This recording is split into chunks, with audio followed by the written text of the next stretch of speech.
Iyi ni radio ijwi ry'Amerika ivugira i Washington DC mu Kirundi n'Ikinyarwanda. Nongeye kubasuhuza muri kumwe na Venuste Nshimiyimana mu Rwanda mutwumvira kuri FM 104.3 i Kigali, naho mu Burundi turi ku mirongo migufi ya shortwave kuri metero 19.22. Dore ingingo nkuru twabateguriye. Umuryango w'iterambere ry'ibihugu byo mu karere ka Afrika y'Amajyepfo SADC wafashe umwanzuro wo kuvana ingabo zawo mu burasirazuba bwa Repubulika ya Demokarasi ya Kongo. This extraordinary summit. Iyi nama idasanzwe ya SADC ifashe umwanzuro ukomeye wo kuvana ubutumwa bwacu mu burasirazuba bwa Kongo.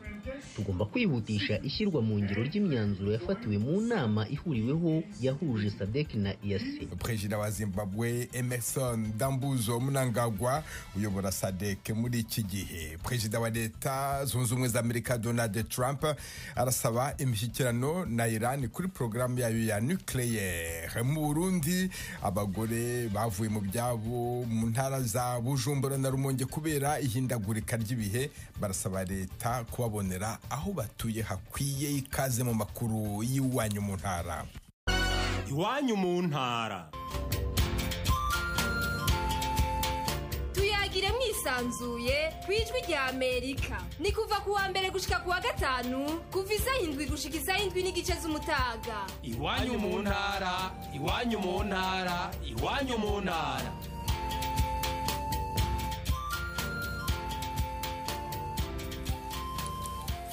Nabibabwiraga mu ngingo nkuru, umuryango w'iterambere ry'ibihugu byo mu karere ka Afrika y'Amajyepfo SADC wafashe icyemezo cyo kuvana ingabo zawo mu burasirazuba bwa Repubulika ya Demokarasi ya Kongo. Uyu ni umwe mu myanzuro yavuye mu nama idasanzwe yahuje kuri uyu wa kane abategetsi b'ibihugu, yakozwe mu buryo bw'ikoranabuhanga. Inama yitabiriwe na Perezida wa Kongo Felix Antoine Tshisekedi Temistokle Mutijima. Ni inama yitabiriwe n'abategetsi bahagarariye ibihugu 15 kuri 16 bihuriye mu muryango SADC. Igihugu cya Komore nicyo kitaserukiwe muri iyi nama. Ba Perezida Emmerson Mnangagwa wa Zimbabwe, Samia Suluhu Hassan wa Tanzania, Hakainde Hichilema wa Zambia, Duma Gideon Boka wa Botswana, Felix Antoine Tshisekedi wa Repubulika ya Demokarasi ya Kongo, Cyril Ramaphosa wa Afrika y'Epfo, Andry Rajoelina wa Madagascar, Daniel Francisco Chapo wa Mozambique na Nangolo Mbumba wa Namibia nibo bakuru b'ibihugu bitabiriye inama. Ni mu gihe ibihugu bya Lesotho, Eswatini, Malawi, ibirwa bya Maurice na Angola byo byaserukiwe n'abategetsi bo ku rwego rwa ba minisitiri, naho ibirwa bya Seychelles byo biserukirwa na ambasaderi w'iki gihugu muri Afrika y'Epfo Claude Moller. Umwanzuro wa 10 mwigera muri 19 yemejwe n'aba bategetsi ni ugaruka ku kurangiza ubutumwa bwa SADC muri Kongo Samidi Arasi. Agaruka kuri uyu mwanzuro, Perezida Emmerson Mnangagwa uyoboye SADC yagize ati: This extraordinary summit. Iyi nama idasanzwe ya SADC ifashe umwanzuro ukomeye wo kuvana ubutumwa bwacu mu burasirazuba bwa Kongo. Tugomba kwihutisha ishyirwa mu ngiro ry'imyanzuro yafatiwe mu nama ihuriweho yahuje SADC na EAC. Iyo irimo guhuza ibiganiro byo kugarura amahoro bya Rwanda n'ibya Nairobi. Hakabamo kandi ko ibiganiro ariyo nzira nyamukuru izageza abaturage ba Kongo ku mahoro arambye. Mu gihe ubutumwa bwacu bwinjiye mu cyiciro cyo gucyurwa, turahamagarira ko hakomeza ubufatanye mu gufasha icyurwa mu ituze ry'abasirikare bacu bose n'ibikoresho byacu byose. Iyi nama kandi yanzuye ko umuryango wa SADC ugitsimbaraye ku bushake bwawo bwo gukemura amakimbirane mu burasirazuba bwa Kongo, bityo kuzakomeza gushyigikira imigambi igamije amahoro arambye n'umutekano muri iki gice cya Kongo hagendewe ku masezerano yo gutabarana y'ibihugu binyamuryango bya SADC yo mu 2003. Abakuru b'ibihugu binyamuryango bya SADC muri iyi nama bongeye gushimangira ko bazakomeza gushyigikira Repubulika ya Demokarasi ya Kongo mu kurengera ubwigenge, ubusugire, ubutavogerwa bw'imipaka yayo, amahoro n'umutekano birama ndetse n'iterambere ryayo.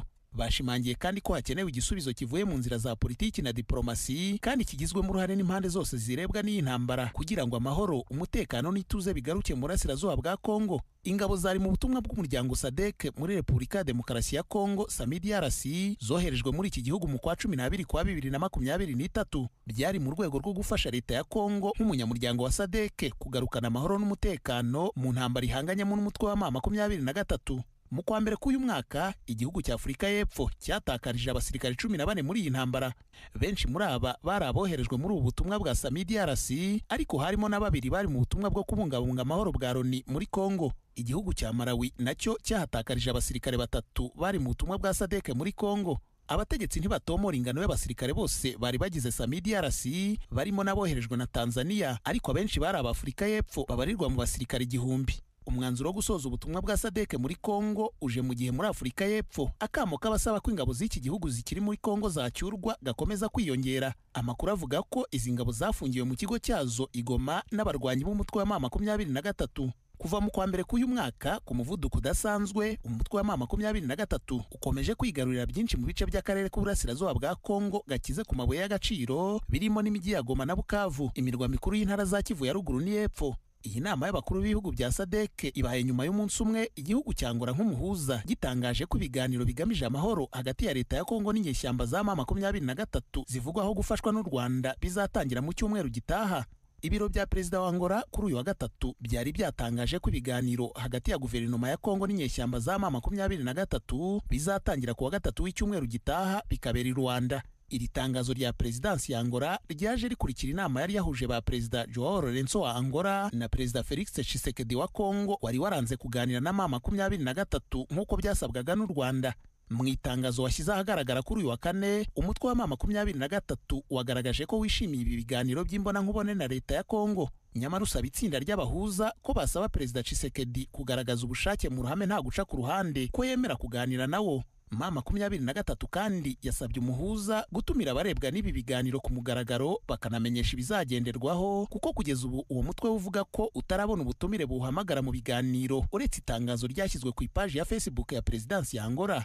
Raporo y'impuguke za Loni ivuga ko u Rwanda rugifite abasirikare 4,000 mu burasirazuba bwa Kongo, aho bafasha M23 mu ntambara z'inyeshyamba zihanganyemo n'igisirikare cya leta ya Kongo FARDC nabo bafatanya. U Rwanda ariko ibyo rurabihakana. Urakoze Themistocle Mutijima. Perezida w'u Burundi Evariste Ndayishimiye yahamagariye abarundi baba mu mahanga kugira uruhare mu iterambere ry'igihugu. Umwe mu bitabiriye iyo mpuruza ni Alphonse Nahimana utuye mu gihugu cya Canada, washinze ishyirahamwe ryitwa NCDP, Niragira Community Development Project, rifasha abanyagihugu guhinga kijyambere bongera umusaruro. Ishyirahamwe rimaze gushinga imizi mu ntara zigera ku 8 z'igihugu. Navuganye na Engineer Agronome Mark Ndayimirije, umuvugizi w'iryo shyirahamwe NCDP, atangira ambwira amavu n'amavuko yaryo. Iryo shyirahamwe NCDP ryashinzwe n'umuntu yitwa Nahimana Alphonse, akaba asanzwe aba muri Toronto muri Canada. Yarishinze muri 2015, ubu akaba ariko ryababa imyaka 10 rishinzwe. Rero ubu yakurikiye icyumviro cy'umukuru w'igihugu yaje kubagendera muri Canada avuga ati garuka muteze imbere ho mwasize uruzogi. Rero nawe yaciye aza gushinga iryo shyirahamwe avuga ati rero hamwe navuka nasigura uruzogi mbere ko nagize imana ngatera imbere, nta kuntu nogaruka gufasha bamwe bene wacu nakura mbona. Niho yaciye ashinga iryo shyirahamwe rya NCDP akoresheje izina rya segekuruza wiwe. Hama barundi rero benshi bagiye baraboneka ko ariko arakora, rero baciye baza baravuga bati natwe turashaka gukora nkuko natwe twabonye mukora iwanyu. Ubu rero harageze ama NCDP ashika mu ntara nka 7-8. Rero usanga zimwe zitwa amazina atandukanye, zitwa nka NCDP Ndibatira Igitega, hariho NCDP Nahayo, amazina atandukanye. Umwe wese bivanye n'iyo avuka acaza arashira kwirindi zina ryiwe. Kugira ngo abatwumva basobanukirwe neza n'iri shyirahamwe ryanyu, mu bikorwa mushyira imbere iyo mwigisha abantu guhinga no kongera umusaruro, bahinga bate, bahinga iki? Mu bikorwa dushira imbere harimo kwigisha abarimyi kwihingurira umwavu w'ikirundi bakoresheje ibyo bita ibyatsi bitandukanye mugabo birimo ivyunyunyu igiterwa kiba gikeneye, na cyane tukaraba yuko dufise ivyunyunyu byitwa NPK, ni kuvuga azote, phosphore, potassium, ni kuvuga ni ivyunyunyu bikuru igiterwa kiba gikeneye. Aho rero kubera umwavu ari nkenerwa kugira umuntu ashobore kwimbura, ibyo wese twarabishize imbere cyane kugira ngo naho yokoresha umwavu w'ikizungu, ariko umwavu w'ikizungu ari nk'umwambiro ube muke cyane kugira ngo isi yimbuke umwanya munini. Hanyuma turabigisha rero n'ibijanye no kugwiza imivyaro y'ibitoki, na cyane bitanga umusaruro haba nk'ubumara amasenga, ibisahira bya rubone, hama tukaca rero uwo mwavu rero barawushira ku biharagi no ku bigori hamwe no ku biraya.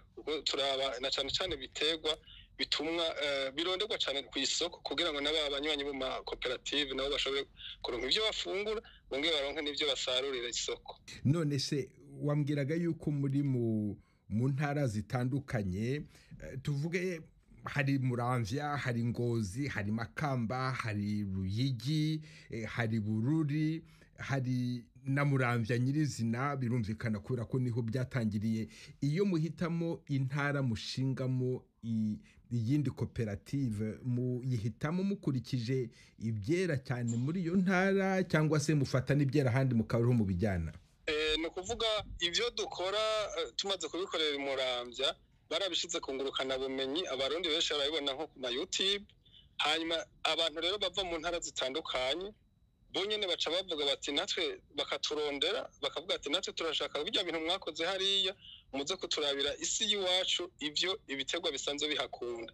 Nimba ari mu ntara y'Imbo, ni ukuvuga yuko naho duca tugerageza kuraba, turi kumwe n'abahinga batandukanye bagerageza kwiga isi yo muri ako karere bakoranye n'abarimyi bo muri ako karere, bati aha hakunda ibi. Tugeze mu ahantu mu intara y'Imbo naho duti harakunda ibitoki cyane, turabishira ku ingufu. Arahane naho tubona yuko hakunda ibitunguru, ukuvuga wa mwavu turaheza naho tukawushira imbere mu gutera ibitunguru bizozana umusaruro. Ukuvuga umwavu w'ikirundi tubigisha, umwavu hariho hose, naho biravana n'ibyatsi by'ubwoko kanaka twasanze, duca tugerageza gukoresha ibyo kugira ngo bishobore kuzana bya byonyonyo bikenewe. Ibitahari naho tukagerageza kubyongereza turavye ibihari canke ibyo dushobora kuzanamwo kugira ngo uwo mwavu tuhe akanovera gakwiye. None se mbwira Engineer Marc Ndayimirije, kuva iyi NCDP yatangira ashize imyaka 10 mwigisha abanyagihugu guhinga no kongera umusaruro, murabona umusaruro wariyongereye ku kihe kigero ku buryo mwavuga muti ababikoze bashoboye kwihaza, basagurira amasoko ku buryo n'inzara ntaho yamenera? Kuva aho tubitanguriye uravye nk'imirima yabo kuntu isigaye se, hariho abantu n'umwavu w'ikizungu uwe batakibona yuko ari ingorane kuri bo. Nuravye n'ibigori baba bafise, abarimyi turabona yuko umwimbu washoboye kwiyongera ku bice birenga 60% meme na 70%. Marc Ndayimirije, umuvugizi wa NCDP mu gihugu cy'u Burundi, ndagushimiye cyane kubw'akakanyuhaye Ijwi ry'Amerika. Murakoze. Ikiganiro c'abakenyezi, aho abagore bavuga ubuzima bwabo n'imibereho yabo, n'ingene bafasha imiryango yabo nuko biteza imbere ubwabo. Ikiganiro c'abakenyezi ni ku Ijwi ry'Amerika.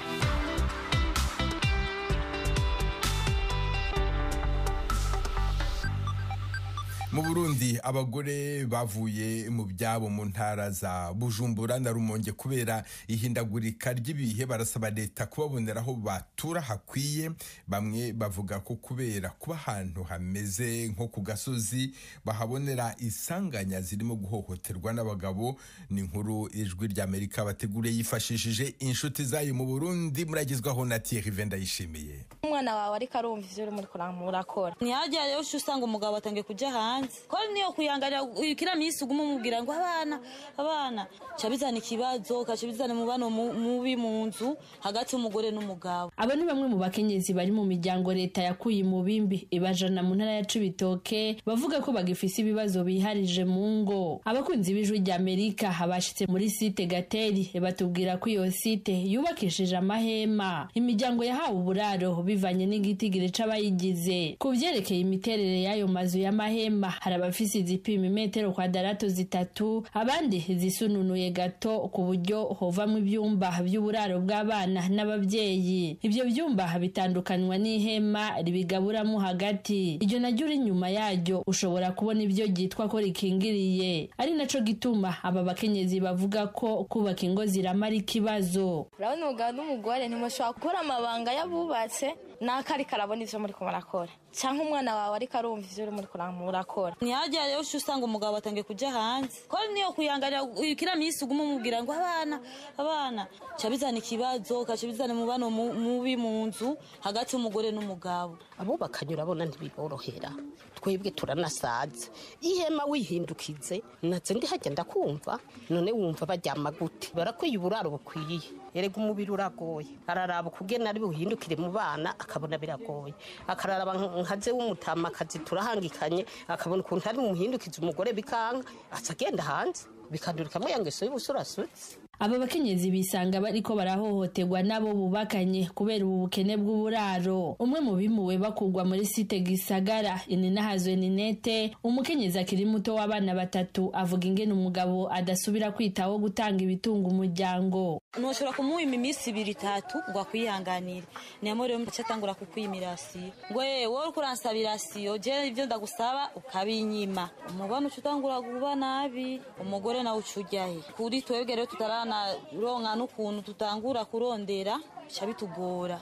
Ivyo biruko mu gihe atamikoro bafise kuko atamatongo bararonswa yo kurimamwo kuko nayo bakuwemwo babojijwe kuyasubiramwo. Manirama Jacqueline n'uyundi mukenyezi akiri muto yomowe n'imyuzurira muri Kinyinya ya 2 muri zone Gatumba. Wasigura ko n'ubworozi bw'ibitungwa bito bito yahora akora bwahagaze ku kubura ikibanza cabwo. Kubera ahantu hari hato urashaka kugura inkoko kubera zitisanzura aho ziba kandi zafite no zitembera nyene gutse ukazusanga zanapfuye ushobora kudishira ngaho impande y'umuri aho wazubakiye wamurira ukazimera nabi ushaka kugira ingorane nk'akarongo rya mama Vuyaha yararanguye inkoko kwa 3 aranguye inkoko 5 ushaka kwa 3 nkubu hamaze gupfa 2 kubera zitisanzura aho zirara.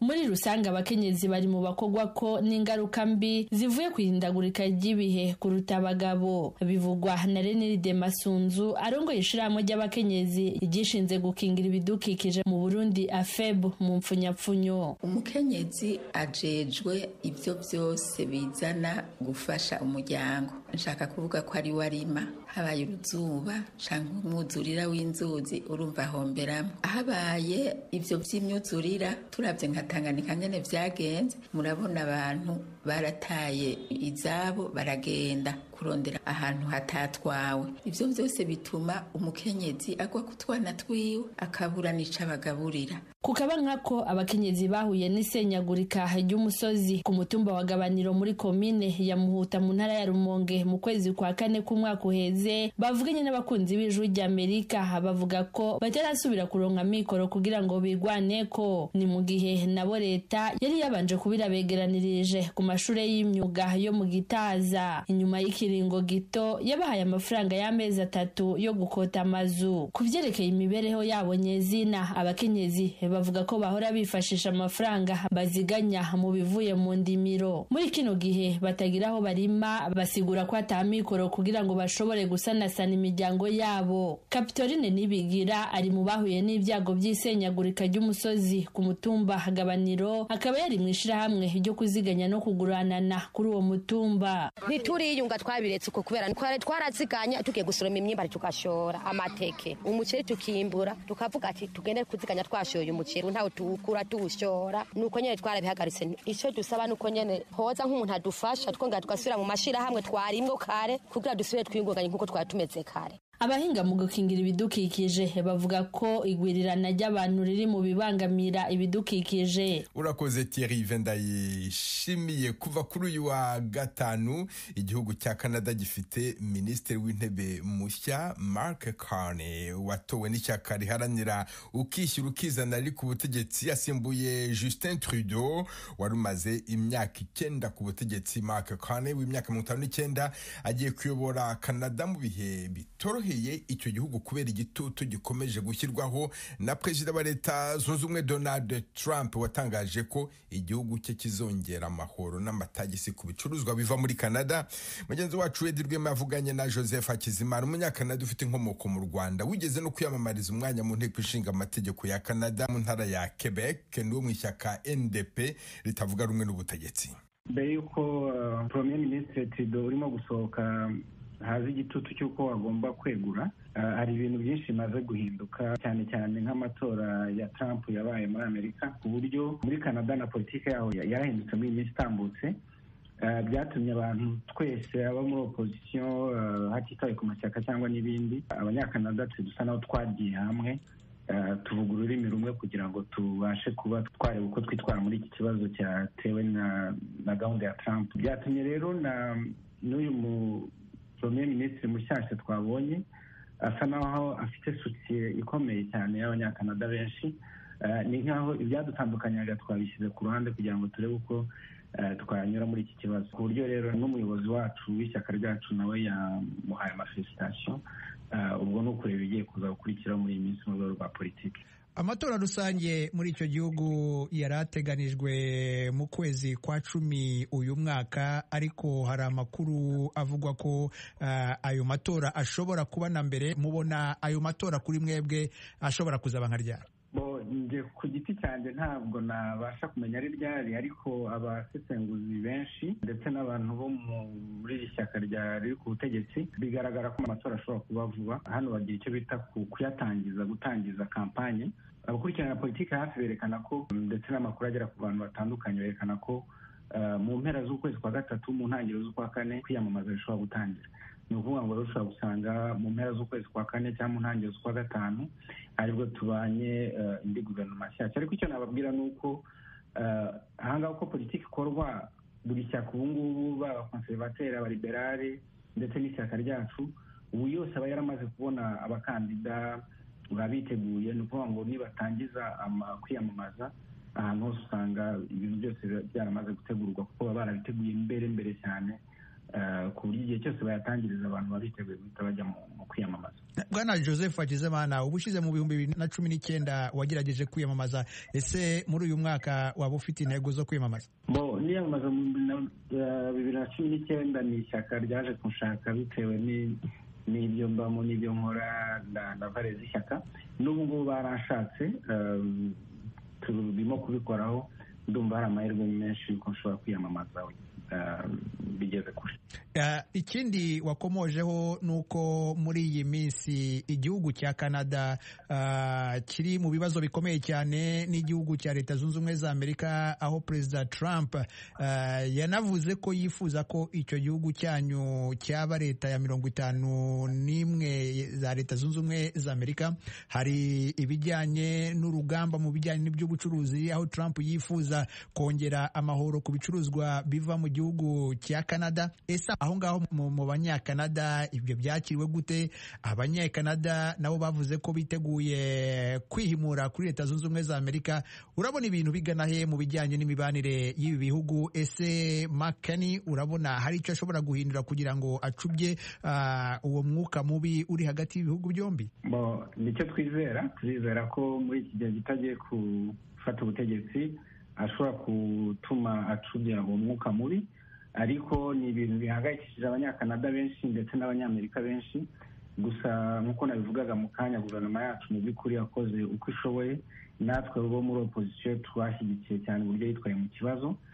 Ikibazo cy'ubutegetsi bushyashya buri muri Amerika buyobowe na Perezida Trump ni ikibazo kitoroheye isi. Bigaragara ko nyine byahungabanyije ntabwo ari Canada gusa, hari Mexique, hari ibihugu bya OTAN n'ibindi. Ubona ko nta muntu uzi aho amaherezo yabyo, ariko buri gihugu kimwe n'umuntu agomba kwitegura ikibi gishoboka hose. Ni ukuvuga ukitegura uvuga uti ibintu bigenze nabi kurusha uko nabitekerezaga nabyitwaramo gute. Nibyo rero Canada iri gukora, na yashyizeho mezire zishobora kugira ingaruka zikomeye cyane ku banyamerika.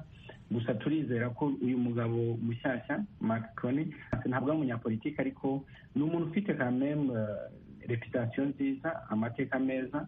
Turatekereza ko dukurikije uko tubona Trump n'ibindi ashobora kugira ikintu astabiliza muri iyi minsi. Ariko umuntu nyine uyobora iki gihugu cya Amerika ntabwo ari umuntu ushobora kumenya ngo wamwitegura gutyo, kuko ahinduka umunota ku wundi. Turi kwitegura, abanyakanada turakomeye.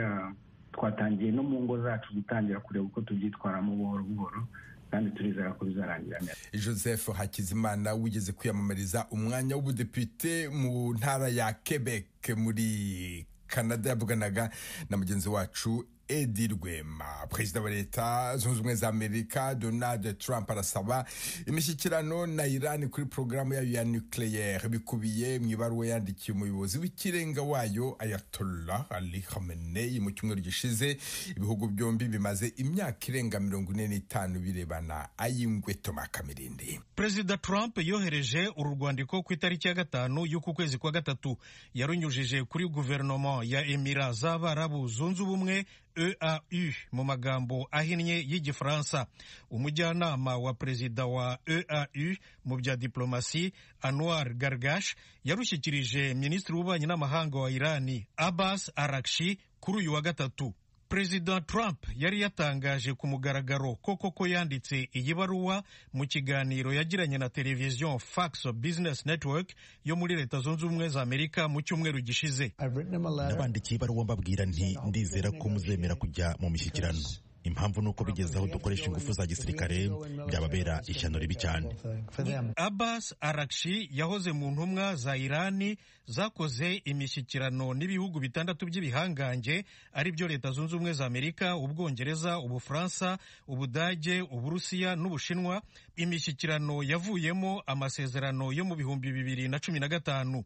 Mu bihumbi 2018 President Trump ubwo yari muri manda ye ya mbere yakuye Amerika muri aya masezerano. Biri mu byateye Ayatollah Khamenei gutangaza ko adashobora kwizera Amerika. Bityo mu kiganiro yari yagiye guha abanyeshuri ba kaminuza y'i Teherani kuri uyu wa gatatu, yateye utwatsi icyifuzo cya Perezida Trump cyo gusubira mu mishyikirano mishya. None se ko tuzi ko batubahiriza amasezerano, imishyikirano imaze iki? Kuyisaba ni ukuyobya uburari gusa. Irani ntiyiteguye gushyikirana. Perezida wa Leta Zunze Ubumwe za Amerika yandikiye umukuru w'ikirenga wa Irani mu gihe yategetse ko Amerika ishyira kuri Irani igitutu gikomeye mu rwego rwo hejuru. Bityo kuri uyu wa kane Amerika imaze gufatira ibihano minisitiri wa peteroli wa Irani Mohsen Paknejad, sosiyete z'ubucuruzi zitandukanye n'amato atwara peteroli bya Irani. Ibi bihano biri mu rwego rw'iteka Perezida Trump yasinye mu kwezi kwa kabiri gushize. Ashyiraho ingamba zo gukumira inzira zose Irani ishobora kunyuramo kugira ngo igere ku ntwaro za kirimbuzi, bombe atomique mu Gifaransa, n'ibikorwa bya Irani byatuma igira igihagararo, icyubahiro n'igitinyiro mu mahanga. Iri teka ritegeka minisitiri w'imari gushyira ibihano biremereye cyane kuri Irani na minisitiri w'ubutabera gukora nketi ku bantu cyangwa amatsinda y'abantu bakoreshwa na Irani muri Leta Zunze Ubumwe za Amerika imbere no kubashyikiriza ubutabera. Muri iri teka Perezida Trump yanzura agira ati, sinshobora kwihanganira ko Irani itunga intwaro za kirimbuzi. Ntituzemera kandi ko ikomeza guha imari iterabwoba, by'umwihariko iterabwoba ku nyungu za Leta Zunze Ubumwe. Leta Zunze Ubumwe za Amerika yacanye umubano ushingiye kuri za ambasade na Irani kuva mu 1979. Byaturutse ku gitero abanyeshuri ba kaminuza zo muri Teherani bari abayoboke b'ingoma y'aba Ayatollah bari bamaze guhirika umwami w'abami Mohammed Reza Pahlavi bagabye kuri ambasade ya Amerika, barayigarurira, bafata bugwate abadiplomate bose b'abanyamerika, babamaranye iminsi 444. Usibye guca umubano, hariho n'igihe ingabo z'ibihugu byombi zikozanyaho. Urugero, mu kwezi kwa 10 1983 ibisasu bya kabutindi byaturikiye mu bigo bya gisirikare byari bicumbikiye ingabo z'amahoro za Amerika i Beirut muri Libani, bihitana abasirikare 241 b'abanyamerika. Nyuma yaho gato ibindi byaturikiye ku kigo cy'Abafaransa byica abasirikare 58 b'Abafaransa aho nyine i Beirut muri Libani. Leta Zunze Ubumwe za Amerika n'Ubufaransa batangaje ko ari Irani yari inyuma y'ibi bitero byombi. Mu kwezi kwa kane 1988 Amerika na Irani barwanye icyiswe intambara y'amato atwara peteroli mu kigobe cya Hormuz no mu kigobe cy'Abapersi. naho mu kwezi kwa karindwi 1988 ubwato bw'intambara bw'abanyamerika bwahanuye indege ya gisivili ya Irani yari irimo yerekeza i Dubai, yari irimo abantu 290 bose barapfuye. Urakoze Toma Kamirindi. Ni hano dusoreje aya makuru y'Iwanyu mu Ntara, mwakoze kudutega amatwi. Dukomeje kandi gahunda gushigashira umuco karande n'ururimi gakondo. Dore umugani w'uyu munsi: umugore mwiza asegura inkokora, inkoko zikarinda zibika. Umunsi mwiza, mwari kumwe na